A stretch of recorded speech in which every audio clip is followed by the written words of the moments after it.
Então quer dizer que é o fim da União Europeia. Todos estavam olhando para esse mapa do conflito, da invasão dos 72 marroquinos em Ceuta, na Espanha. Mas o certo é olhar para este mapa daqui. Eu vou te explicar o porquê, porque isso muda bastante. Você olha para a Europa, está tendo incêndio, está tendo invasão, um incêndio com 3,4 bilhões de dólares de custo direto estimados. Você olha para o Brasil, opa, o Brasil, existe um estudo aqui que o Brasil acaba faturando com a chuva 20 bilhões de dólares. Bom, faturando com a chuva entre aspas, né? Ele consegue produzir mais. Bom, agora consegue produzir. Ao mesmo tempo, né, nas últimas 4 décadas, se o Brasil tivesse evitado o desmate amazônico, teria poupado para o consumidor brasileiro 1,1 bilhão de dólares. Sim, estamos diminuindo o desmatamento, ao menos por agora, no curtíssimo prazo. Perceba. Isso é bom. Você olha também para a Europa, o bloco europeu está discutindo. E não é que eles estão discutindo pontos não sensíveis, eles estão discutindo pontos sensíveis. Pontos que acaba fazendo com que a União Europeia seja de fato a União Europeia, com uma livre circulação. Você discutir isso, você em algum momento acaba falando, não, aqui não, por um momento você não irá poder entrar, algum espanhol, isso é caótico, não tenha dúvida. E estamos falando aqui do impacto do talvez fim da União Europeia, não agora pontualmente, mas alguns pequenos enxames, pequenos probleminhas que nós estamos observando. E no futuro, talvez daqui a 30 anos, talvez daqui a 20 anos, não exista mais a União Europeia. Ao menos não como nós estamos vendo agora. Isso impacta toda a economia mundial. Eu vou voltar naquela imagem que eu te falei, que é do mapa, que ele é mais importante, porque todos estavam focados nos 72 marroquinos que invadiram Ceuta.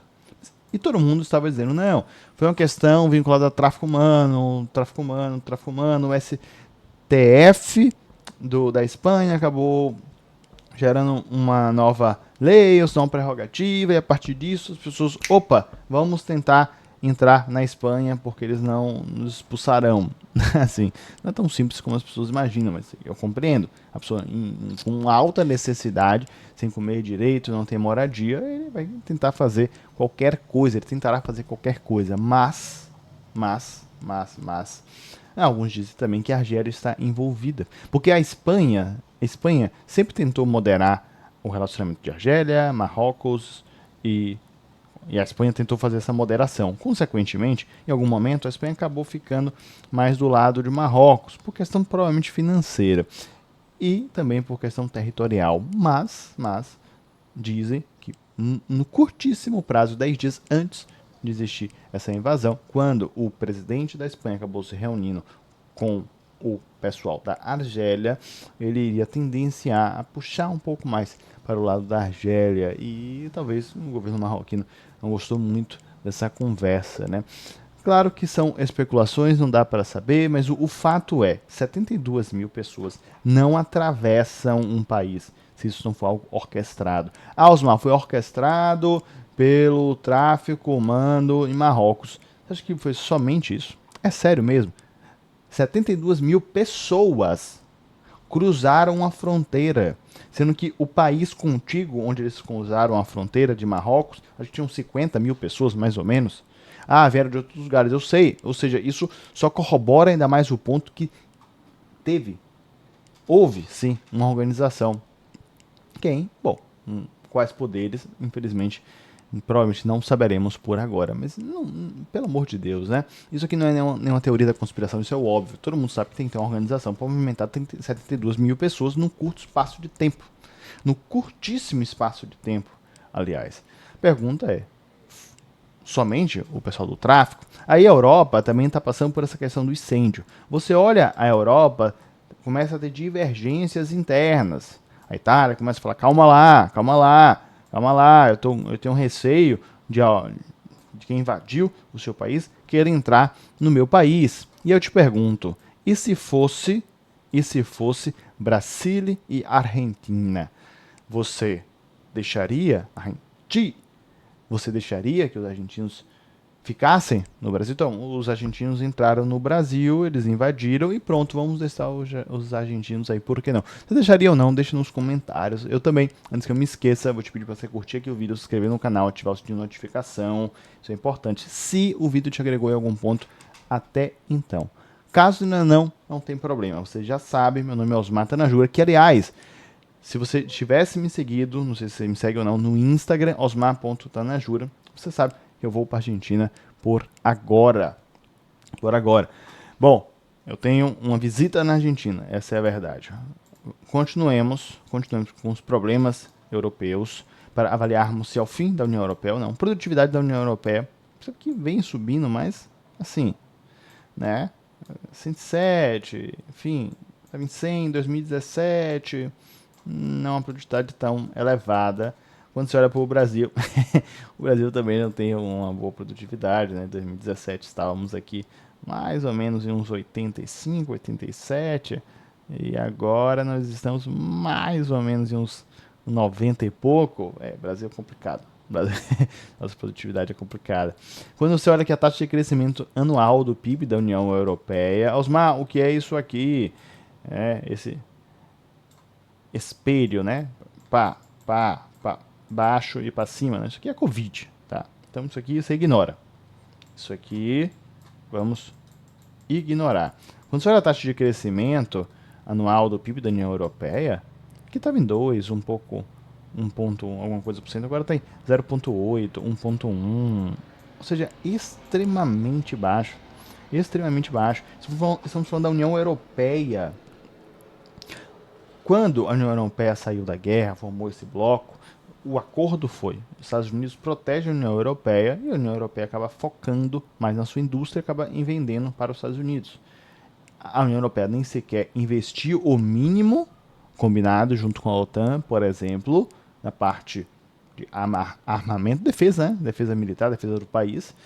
E também, quando a gente olha para a indústria, não me parece que eles acabaram virando necessariamente uma das maiores indústrias do mundo. Viraram, mas estão perdendo cada vez muito, assim, muito espaço. Muito espaço. Até porque a Europa também está passando por uma crise energética.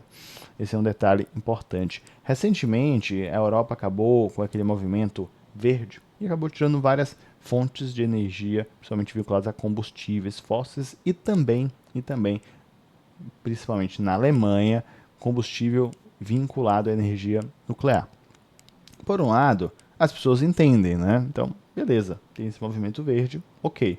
Por outro lado, a pergunta é: se você não tem energia barata, como é que você consegue ser competitivo? Eu não sei se você sabe, isso aqui é interessante que eu vou falar. Muito do fato nos últimos 40 anos, 50 anos, nós termos uma evolução tão grande, economicamente falando, também fica vinculado a termos um combustível barato, energia barata. Energia, basicamente, é commodity para absolutamente tudo. Pense o seguinte: tudo envolve energia, absolutamente tudo. O que você está usando envolve energia, porque teve roupa, a sua roupa foi produzida com energia, foi transportada com energia, a logística, energia, o material para chegar, para produzir esse material, energia. Todas as commodities têm como commodity energia. Se a energia é cara, tudo é caro. Isso é extremamente problemático para qualquer economia do mundo. Haja vista que nós estamos vendo reflexo pós-Covid, com uma inflação alta mundial. Estamos passando por problemas que até então não conseguimos sanar. E cada vez mais as consequências só pioram, só pioram. É um efeito bola de neve muito deletério para toda a economia. Quero que você retorne aqui comigo. E também a Europa, em algum momento, os bancos centrais da região recorreram a uma ferramenta pouco ortodoxa para estimular o crescimento e inflação: taxas de juros negativas. Você observa essas taxas de juros negativas no Japão. O Japão conseguiu fazer isso, mas é um caso muito excepcional. O Japão, olha que interessante, é o maior credor do mundo, ou seja, quem mais empresta no mundo inteiro. Você com certeza estava pensando que era os Estados Unidos, né? Seja sincero. Você pensava que era os Estados Unidos, com certeza eu acho que era os Estados Unidos, mas não. Mas não, é o Japão. Por isso, até quando, bem pouco tempo atrás, quando a bolsa do Japão acabou oscilando e o Japão acabou aumentando a taxa de juros, muitos apontaram aquilo como o início de um grande crash. E, de fato, as bolsas caíram muito naquele momento. Ainda bem que não tivemos esse grande crash, ao menos até então. Mas, por que o Japão conseguiu fazer isso? O Japão é um outro mundo. A Bolsa do Japão, para você ter noção de valores, voltou a atingir os valores recordes em 2024, depois do valor do índice de mercado Nikkei 225 ficar acima dos 40 mil pontos.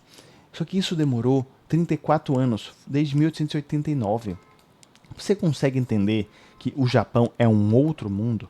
O Japão, em 89, estava com a bolsa em 40 mil pontos, o índice Nikkei. Ele só conseguiu voltar para esses mesmos 40 mil pontos depois de 34 anos depois. Isso é mais tempo do que a crise de 29. A crise de 29, que foi a maior crise de todos os tempos, não sei se você sabe, foi mais rápido que conseguiu voltar. Agora, não.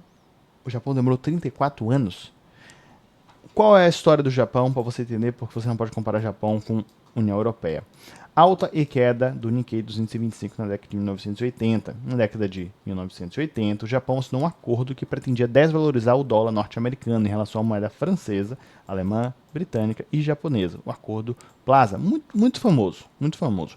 Com a valoração do iene, empresas do país do sol nascente reduziram suas exportações e economia do país e teve sua desaceleração. Ou seja, se eu acabo desvalorizando mais o dólar, mais pessoas consomem produtos dos Estados Unidos ou em dólar. Até aí tudo bem, mas o meu iene fica mais caro, consequentemente, eu acabo exportando menos, mandando para fora, porque o meu iene está mais caro. Se eu exporto menos, eu posso começar a ter uma crise na minha economia. Você entende as consequências? Um detalhe que hoje estamos vivendo esse mesmo período em que o dólar está sendo desvalorizado propositadamente.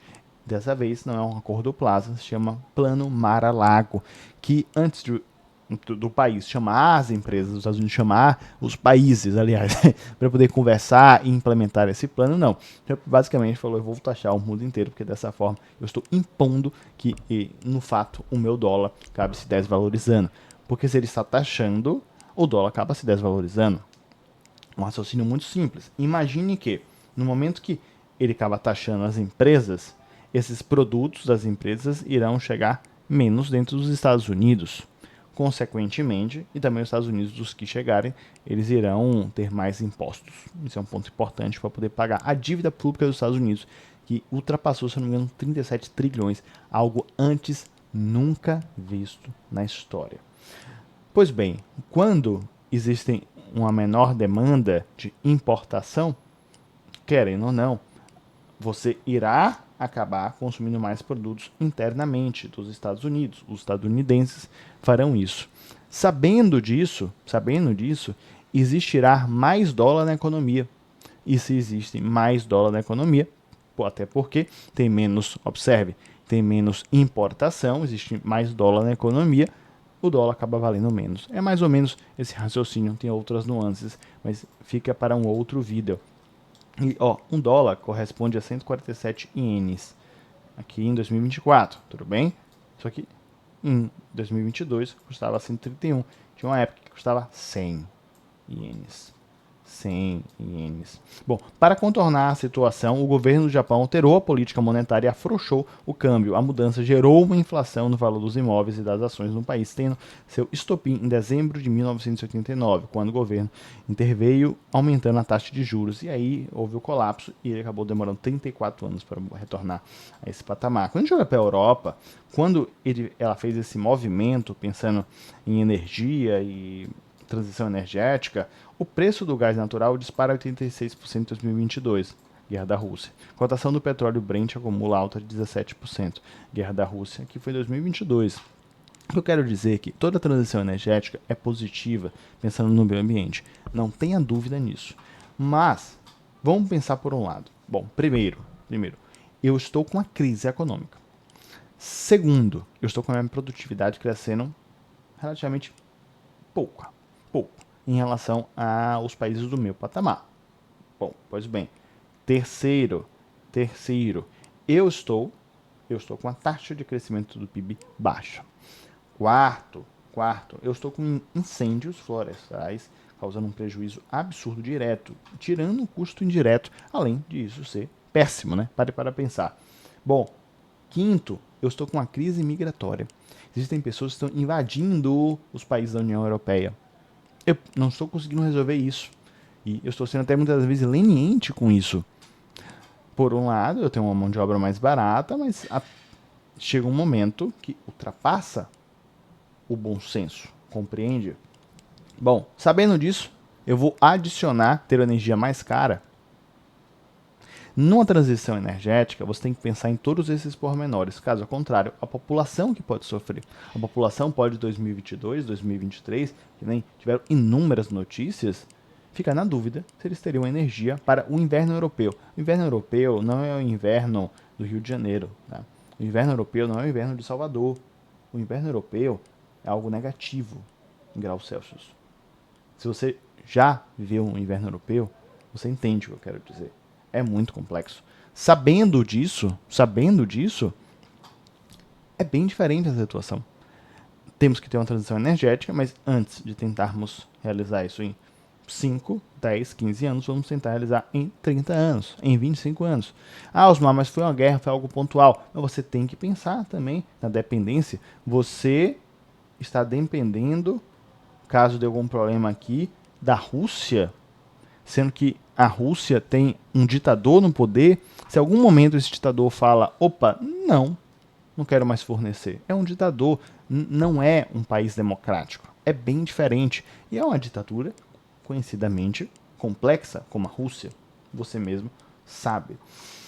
Ou seja, a Europa tem que tomar muito cuidado, porque a Europa sempre foi vista como um dos principais pilares do Ocidente. Um dos principais pilares. Claro que quando a gente pensa em pilares econômicos, olhamos logo para os Estados Unidos. Ao mesmo tempo, a Europa sempre foi uma das principais parceiras dos Estados Unidos. E a situação atualmente é extremamente problemática. Um outro problema que já existe, já está alojado na Europa e está chegando cada vez mais no Brasil é a questão, não vou falar somente econômica, né? Porque claro que impacta também a economia do Brasil. Toda hora você vê, a Europa não aceita tal carne do Brasil, a Europa não aceita tal detalhe do Brasil. Tem esses detalhes. Mas um outro problema que já está alojado na Europa, está chegando no Brasil, é o problema do Airbnb. Bom, lá estão correndo em alguns países algumas restrições bem severas. Então, se você pensa em utilizar Airbnb, se você pensa em investir no Airbnb, se você pensa em comprar um Airbnb, bom, se você é cliente do Airbnb, eu recomendo que você veja esse vídeo aqui do lado, que eu falo exatamente sobre essa famosa bolha do Airbnb e também da migração do Airbnb para o hotel, o retorno. Bom, o meu nome você já sabe, é Osmar Tanajura. Um grande abraço e eu te vejo daqui a pouco.